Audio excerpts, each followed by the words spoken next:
minnist þess að því að við erum að rifja upp svo mikið núna út af ammælinu. Man alltaf eftir því þegar vorum að taka Lonely Blue Boys og vorum heila sólarhring að syngja laugardagskvöldið á Gili. Ég og Jensen, allar raddirnar, heilmikið. Ekkert skrifa niður, þetta er allt bara eirað, það hefur aldrei verið neitt skrifa niður. Síðan höldum áfram og vorum að taka þessa plötu sem hét Lonely Blue Boys á ferð. Svo fórum við ferð landið og minnist þess alltaf að Steini Eggis sat í stiganum niðri og bara með eina góða viskí bara og skrifaði texta. Steini, ertu búinn? Nei, þetta er alveg að koma. Já.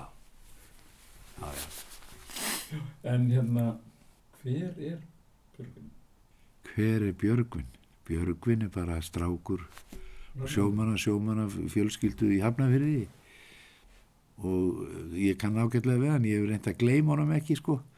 Ég reynt ekki að gleyma upprunanum, sko. Bara venjulegur strákur, fór í skóla og endist ekkert í skóla og fór í bæjavinnuna bara og svona og manni þegar ég var í Flensborg, sko, þá Ólafur Kristjánsson fór með mömmu hann upp á skólastjórastofu og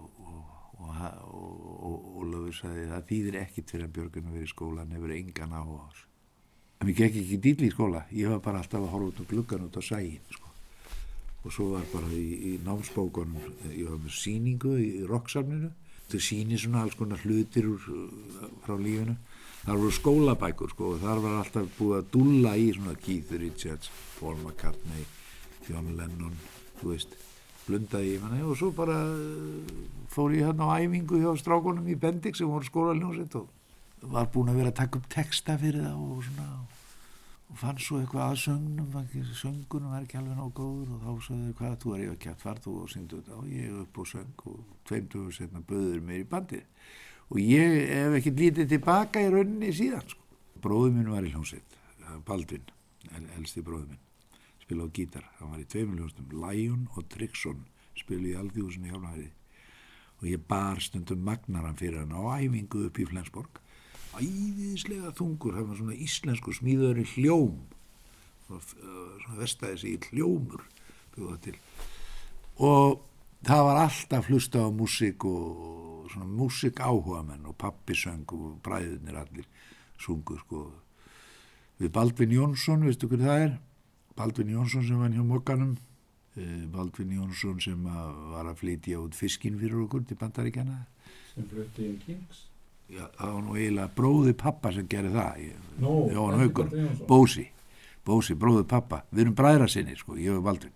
Er þetta mann Baldvin Jónsson? Já, ég er að tala Baldvin Jónsson, sem að þú kennir við Kings. Ég meina, pappan sérna reisti fyrsta mál á Íslandi hérna megin? Jón Haukur, Baldursson, já. Og Baldvin Jónsson kom í Kings í mat til mömmu? Já, það getur vel verið, en hann sá þá. Já, en pappans var svona prímusmótor, hann var með fyrirtæki líka sem hétt Skip og Fasteignir. Það var alltaf stórt undir Bósar. Hann var svona, þeir voru 3 bræðurnir og 1 systir. Þau voru öll farin.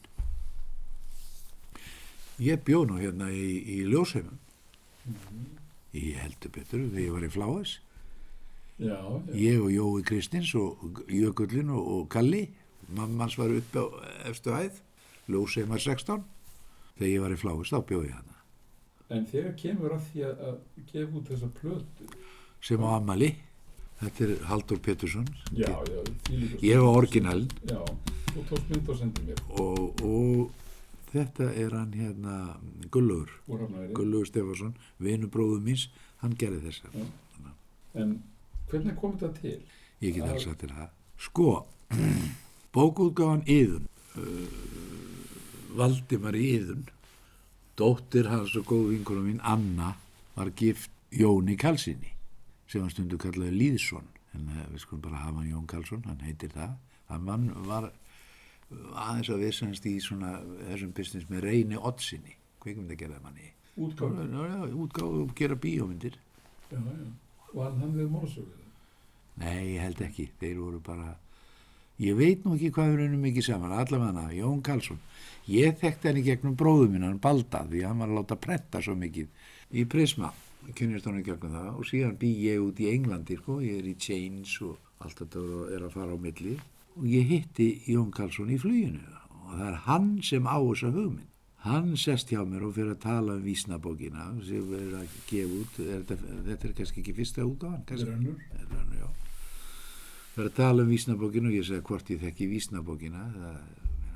Hverju einasta heimili og vísurnar allar og kentir og skólaljóðin og allt það. Hvernig væri nú að gera plötu með lögum úr vísnabókinni? Svolítið að gömlu lögunum og svo nýjum bara, við gömlu vísurnar. Mér leist alveg æðislega vel á þetta. Það var budget og það voru starfslaun og allt svona sko. Og ég sagði bara að því Gunni Þórðar býr út í Englandi líka. Og ég hringi í Gunna og segi Gunni, hvernig líst þér á þetta að gera þetta? Við gerum þetta hérna í Englandi í Who-stúdíónu, Ramport. Gerum þetta þarna. Svolítið skondið að segja frá því fyrstu viðbrögg Gunna var svona, hvað er þetta eitthvað barnaplata, eitthvað svona Ómar Ragnars, eitthvað svoleiðis. Nei, þetta er ekkert svoleiðis, þetta er bara Big Power plata. Eins og til dæmis bara stóðut í Tungsljósi gerum það bara svona Phil Spector bara, þú veist. Og hann náttúrulega, ok, og fekk starfslaun og allt það og við gerum þetta og svo semur hann æðislega flott lög líka og Kvöldatekur til dæmis, æðislega flott lög.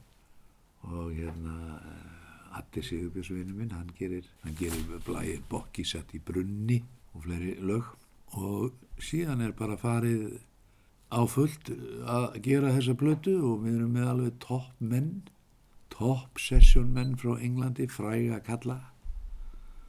Við erum hann með saxónleikarinn og King Crimson og við erum með Spinetti á trommur maður sem er búið að spila með öllum maður, Ray Cooper maður sem er með Clapton og öllum þessu spilum. En það hljómar þetta líka eins og þessi professional. Já, þetta er professional. Þetta er erlendis. Þetta er erlendis. Þetta hljómar erlendis. Íslenska músiki sem við vorum að gera upp að þessu voru bara hálfgeð demo, sko. Já. Og hérna, ok, við klárum þetta og skilum þessu á okkur og við gerðum okkur ekki, sko, grunuðum ekki að þetta myndi ganga svona vel. En platan tekur svona gífurlega við sér og selst alveg í, það er náttúrulega búið að ofnota þetta orð, by the truckloads og seldist. Ég held hún hafi bara selst í á einu ári í 20.000 eintökum. Og núna er hún örugglega búin að seljast á annað 100.000 því það er búið að gefa hann út á CD og það er búið að gefa hann út á alls konar svona. Já. Viltu fá alla söguna? Já. Ok, og hún kemur bara og þetta er ofsalega gaman og þetta er bara dýr plata og þetta er önnur söluhæsta plata á Íslandi frá upphafi. Svo söluhæsta er Dýrin í Hálsaskógi. Veit ekki hvort hún haldi því sæti ennþá sko, en hún hefur verið gefin út alltaf aftur fyrir börnin. Síðan, þetta er bara ekki barnaplata. Nei, þetta er barnafullorðins. Já, það eru fyrir 50 árum síðan. Sko, síðan hættir Jón Karlsson hjá Iðun og er með Veröld bókaklúbbin og hérna Jói Páll, bróðir Önnu, sonur Valdimars sem forlagið og allt þetta, hann er núna skrifstjóri og hann vill endilega gera part 2 og það er nefnilega svolítið hættulegt að gera alltaf part 2 sko, því orginalin er alltaf svo flottur sko, þú þetta toppaði aftur. Hún gekk æðislega vel en hún ekki eins mikið læti í kringum þetta.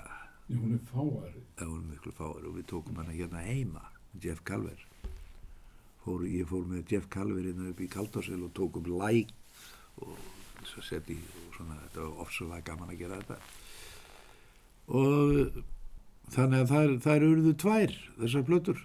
Já, það kemur fram að það er einhver strákur sem syngur á plötunni.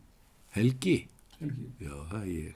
Það var bara þannig að það er bara því að það var barnakóraðna og við ætluðum að reyna að finna svona krakka sem væri svona Shirley Temple, svona barnastjarna eitthvað svolítið. Svo það voru bara góður á dýr, svo það var bara fiktað í segulbandinu, tekið aðeins niður og sungið og svo sett á réttan hraða og þá kom þetta út. Helgi Halldórsson, Björgvin Helgi Halldórsson, það er HLH flokkurinn. Það er HLH, það er myndbandi sem ég gerði með henni Siggu Beintins. Já, Þetta er flottasta myndbandi sem ég já, gerði. það var gert hjá Agli eða svo Bjössa Björs hérna í Sagafilm. En í dag, veist eins og bara, Já, ég já. sé það eins og ég Nei, var sko, sé að sjá það í fyrsta Það sinn. er bara eins og með listaverkin, flottustu lögin hjá Beatles, ég meina Yesterday, Day in a Life, ég meina eitthvað. Þetta, ef það er eitthvað svona listaverk, bæði myndhöggvarar, málverk og allt svona, ef það er eitthvað, þá lifir það eilíf. Það bara, þú veist, ég er að hlusta á gamlar upptökur með Beatles og Elvis upptökur gamla, það er alltaf jafn ferskar.